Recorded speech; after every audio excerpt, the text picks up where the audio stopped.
now that we have the plastic piece in place, and my apologies again for any kind of jump scare. When that spider landed on my hand, sorry, I just freaked out just for 2 seconds. And again, the problems of having an office in the basement. But I should be good, I think, moving forward. I've got my coffee here. And yeah, I'm ready to go. So let's finish off the legs, and then we'll work our way up to this part right here. I noticed in the image, this actually doesn't come out quite as far as well. It's actually more of a line. So what I might actually do is remove some of this, or rethink how this piece is being done. I do have this extrude here, so I could, there's a bunch of extrudes 5, 6, and 7. What I could do is I can remove them and then just rethink this through. You can remove an item from your input list, and not all items can be removed. Well, they can be, but they can be with things going horribly wrong. So just, you know, some things can be removed better than others, like these extrudes. So I'm going to select this. Up here, there's this menu. It might be hidden on your computer, but basically it probably looks like this, these 3 input boxes. What I want to do is I want to click on this icon and switch to select by name. So what I can do, I can select the name of this. So I copied it, Control C, Control V, and then I can delete it. Right, so you can see it's removed that extrude, and I can, remember it was 5, 6, and 7. So if I just keep changing the name to the next extrude, I can slowly start to remove these extrudes. So the next one was 5, I think, and I can delete that. Oh, but actually I want that one. I want that one, I don't want the other ones. So looking at these images here, if we were to go through these images, like, well, you know what? Some of it's weird because some look like it's extruded out, but when I was at IKEA and I was taking pictures of that, yeah, this one doesn't really as much. It's really just this top piece right here. Like, it's not up here, it's like this guy. So when I was taking pictures of that, I can see there's a line, right? And then this comes out from that. And it's actually slightly angled a little bit, right? So I want to try to imitate that. So it's about this thickness, I think, though. So what I'm going to do is go in with my multi-cut tool.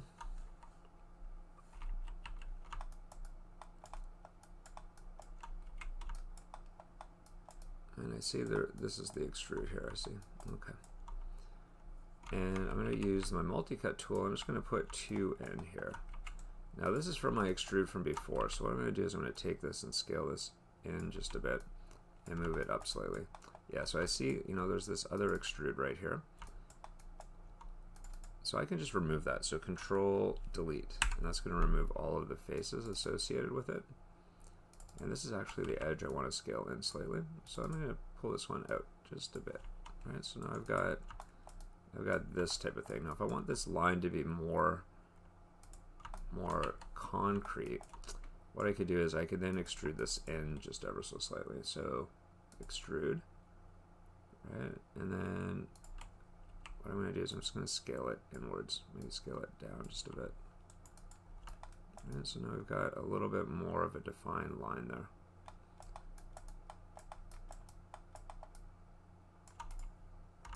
And what I might want to do is just use my multi-cut tool just to give this a little bit more of a solid edge. There we go. It's a little bit better. And that's going to be slightly more accurate. You know, this might be a little bit too much still, but I can always tweak it after. All right, so this part here, you know, there's an opening for the next tube to go through. So what I might just do is just select these guys right here. Make sure I'm not selecting anything else, so just deselect everything else and delete it.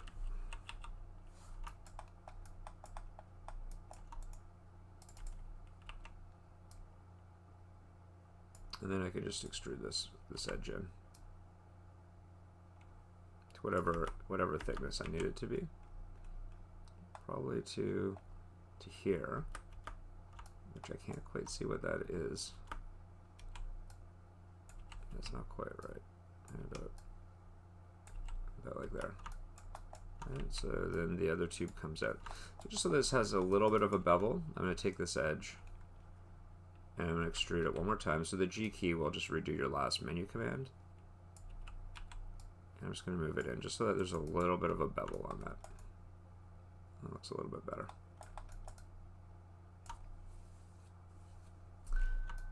Okay, so I'm going to just isolate this guy. I want to finish up these wheels.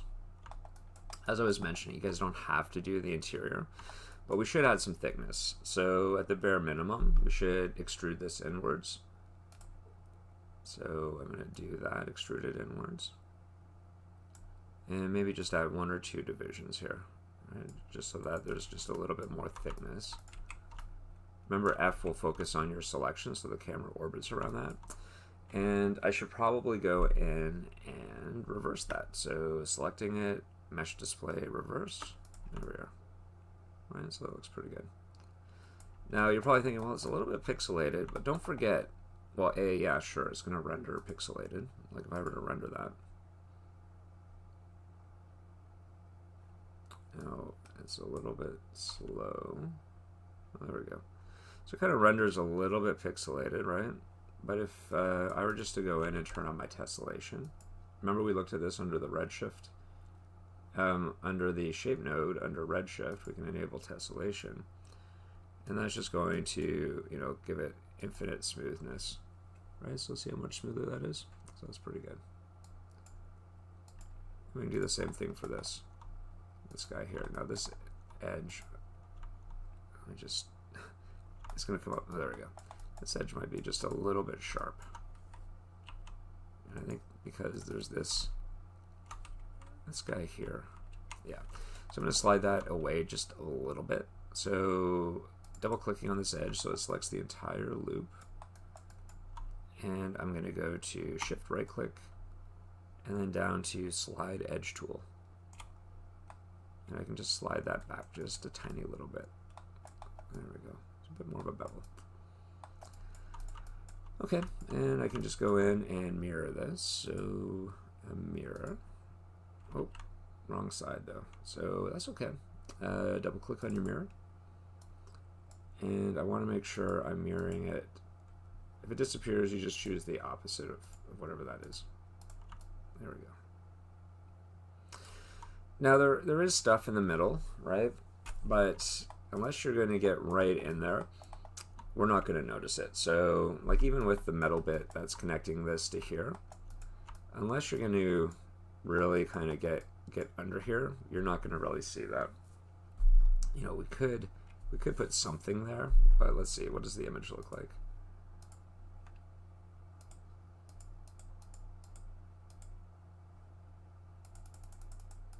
Should take some closer pictures of this, especially the connection for those those wheels, I'm going to have a pause just for 1 second.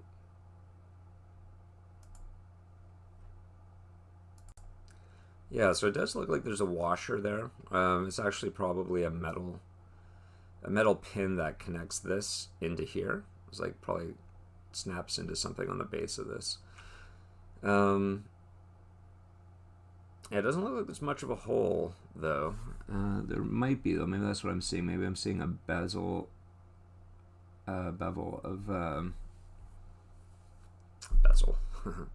Maybe it's slightly beveled in through there. Alright, so I'm going to add in just a small hole, and then we'll just add in that metal bit. We don't need to see where it connects under here though. This guy though, you know, let me just hide this for a second. I was mentioning this could be a little bit better, right? There could be just a bit more of a bevel here. So I'm going to turn symmetry on. And I'm just going to move these over. And I don't need to slide these because this is perfectly flat. So I can just move this over. And I can move this up a bit. And that's going to give me just a little bit more of a rounded edge there.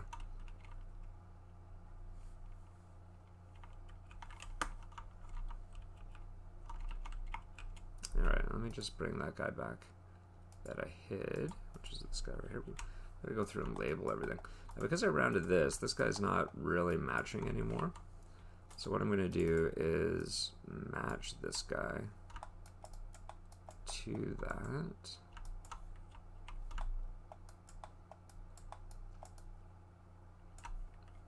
So let's see here. I'm just gonna match these edges.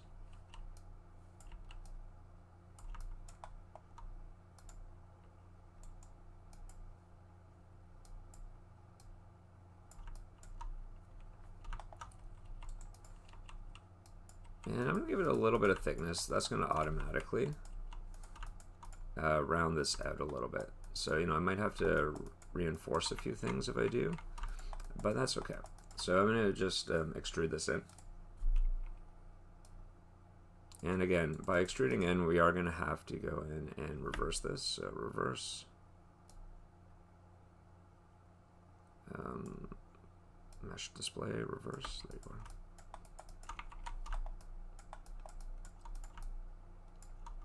And as you can see now that I've done this, you know, it is a little bit, so I'm just going to isolate that. So I've extruded in just a little bit too much. I can always bring back the extrude manipulator by going into the channel box. Remember, that's this top tab. Go to extrude, hit the T key. Right, that's going to bring back my extrude manipulator. And I can just kind of move it back in just a bit. Now I can add in more divisions if I want it to be just a bit more solid. There we go.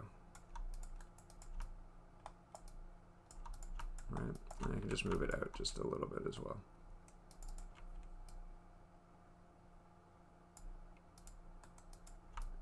So there's a little bit of that gap. This should have some thickness too, so I'll do the same thing. Right, so I'll just extrude this in. Inwards. Ever so slightly. Ever so slightly. And then we're going to have to add in some divisions, obviously, here too. There we go. And reverse this. So mesh display, reverse. Now, you can see it's a little bit chunky, a little bit weird. So we just need to add in one more division. So now we can't really easily change things at this point. So we just have to make sure we're happy with the way things are. Now, when I add these divisions in here, see how it's moving it up? And that's because I got edge flow still turned on. And it was something we were looking at in class the other day as well. So I just want to make sure that's off. Otherwise, when I add in new edges, it's just going to keep projecting up. I want this to be perfectly flat, right? So I'm going to go back into my multi-cut and just insert one edge here and one edge here, though we can't see that one. So now I should have something that looks pretty good. And we got a nice little, nice rounded cap, right? Now if that seems just a bit much, maybe I can move this in slightly. Ever so slightly. So there's still a gap, but not much of one.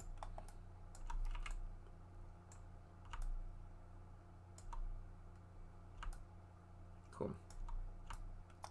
And then this edge here, I might pull out just a little bit. So it's just a little bit more rounded on the bottom. And then just pull this middle one out just a bit. I'm just going to round it out ever so slightly more. Good stuff. Yeah, this edge is just not quite as consistent as I want. So I'm just going to pull this out just a tiny, just one of those things is like splitting hairs. But from a distance, I want to have a nice solid shadow in there, and that should be pretty good.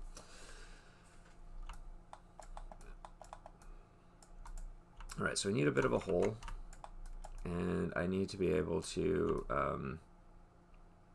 put in a metal peg of some kind. So this is pretty easy. Just want to make sure we're doing this on a flat area, right? Just one of the flatter areas here. Like just grab these top guys. Be careful, don't rectangle select because you're going to grab right through it. So I'm just selecting these guys that have symmetry on. And I'm going to extrude this in. So I'm going to save, increment and save. And I'm going to go into my scale. And because I'm centered, you know, if I keep this on like this, it's going to give me some problems. So what I'm going to do is I'm going to turn off my symmetry, just so that my scale snaps to the middle here.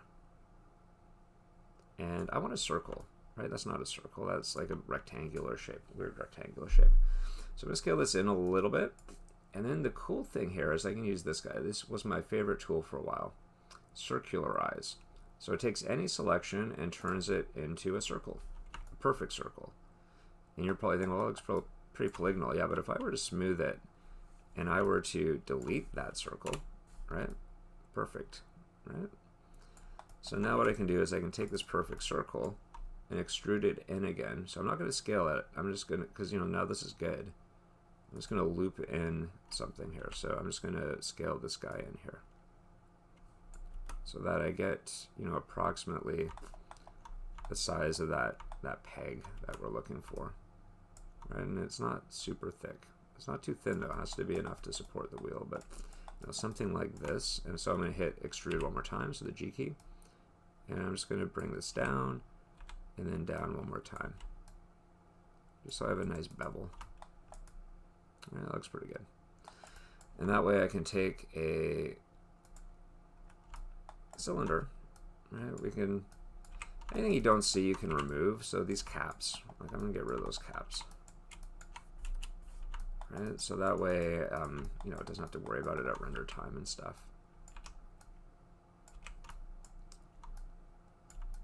I'm gonna insert that in there.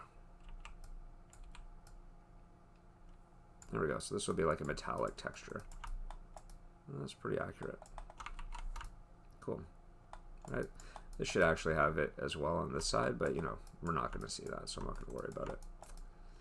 And the other thing that, you know, we might want to put in, only because we're going to duplicate it a few times, are the screws. But again, if you don't see it, you know, maybe we're good. We'll put the screws in elsewhere. So I've got this leg. I want to now mirror it 5 times. So this is where labeling comes in handy. So first of all, I'm going to delete history, freeze transformations. Don't center pivot because we actually want the pivot to be at origin, or do we? You know what? Let's just do this. I'm going to group it. As soon as I group something, the group is at pivot, so I can just mirror this around, and it should be fine. Before doing that, though, we need to label stuff. Otherwise, I'm going to have to label it. I'll have to label it all at the end, which, you know, maybe, yeah, no, we're going to label it now. So I'm just going to call it arm.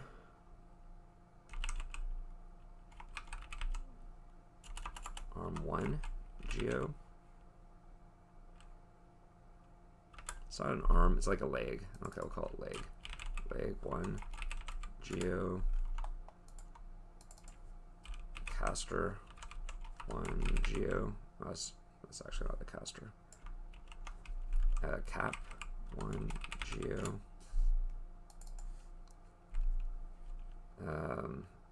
That's the left. You know, the wheels, I'm gonna merge those wheels together. They're not gonna rotate independently. Oh, they are together. Good stuff. So it's called wheels. Wheels 1 geo. This is the caster. And metal. So we'll call that pin. Metal pin geo 1. Everything in mine needs a unique name. That's very important to remember. So we'll call this leg 1. I know we have a leg 1 already, but this is a group. All right. So what we're going to do is we're going to duplicate this. We're going to duplicate it with our duplicate special. Now, luckily, we have this set up from this guy. It's the exact same settings, actually. So with the group selected, edit, duplicate special option box, 72, right? Because 72 divided by goes into 365 times. And then we need 4 copies. And there we go. We got our wheels. Now we've got these guys and we've got all these different groups. So each one needs to have a different name. So what I'm going to do is I'm going to select this. I have to do this one at a time. So I'm going to select it, go to Edit, Search and Replace Name. So modify, sorry, I lied. Search and replace names. It's early, need more coffee. Search for 1, replace with 2. Right, so now we're going to do the same thing here. So replace with 3. Replace with 4. Replace with 5. So if I open up any of these hierarchies, now all of the... Oh, wait. Why are these all 2s? Oh, you know what? Because they're instances. Oh, my bad. You know what? Let's get rid of this. Let's get rid of this. I have to do it again. So edit, duplicate special. We want to make sure these are copies, actually, not instances. So apply. And I'm going to do this one more time. 3rd time's a charm. 2nd time. Only 2nd time. So edit. I did it again. I need more coffee. So modify. Search and replace names. So we're going to replace 1 with 2. 1 with 3. 1 with 4. And 1 with 5. And then once we've done that, we just want to get rid of these numbers at the end of group, basically. So they're just nice and clean. Right, so if I go into any of these, oh, they're still, what's going on here? Why are they all 2? This is the original one. Why did I put a 2 after these guys? This one's right. Well, that's irritating. Okay, well, here we go. So 2 with 1. Alright, this one's right. This is all 2s. This one's all 2s. I want this one to be 2 with 3. So basically, I just want all of these numbers to align with the groups. Just make sure that you know what number you're replacing. Obviously, I didn't, so that's why I'm doing it again. But even doing it this way is still faster than manually going through each one and labeling it. There we go. So these are all the 5s, 4s, 3s, 2s, and 1s. Okay. A bit longer than it should have taken, but now I've got all my legs in place. And that looks pretty good. Okay, I'm going to end this video here. The next video, I want to do this base here. All right, so I'm going to stop this one now.